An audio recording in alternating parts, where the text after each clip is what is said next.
Ganito ang itsura ng Derna, Libya bago pa ito tamaan ng bagyo at pagkawasak ng dalawang dam.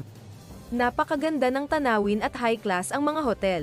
Ito naman ang itsura noong matapos ang bagyo. Ang bilang ng mga namatay sa pagbaha ay tumaas sa 11,300 sa baybaying lungsod ng Derna ng Libya. Maaaring umabot sa 20,000 ang bilang ng namatay sa pagbaha sa Derna ayon sa alkalde ng lungsod. Buong kapitbahayan ay nawala sa dagat habang ang isang malaking tsunami-like torrent ng tubig ay tangayan ang port city sa silangang Libya. Inilarawan ng mga nakaligtas ang sitwasyon bilang higit pa sa sakuna. Ang tubig ay dinala ni Storm Daniel na tumama sa Libya noong linggo. Ang bagyo, isang Mediterranean hurricane-like system na kilala bilang isang Medicane, ay nagdala ng higit sa 400 milimetro ng ulan sa mga bahagi ng hilagang silangang baybayin sa loob ng 24 na oras.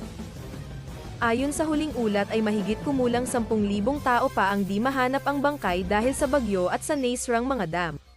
Patuloy naman ang pagdating ng tulong ng Arab countries at international communities para sa agarang pag-recover ng mga taga-Derna, Libya. Patuloy lamang na tumutok at mag-subscribe sa Maharlika Channel para sa mga updated na balita.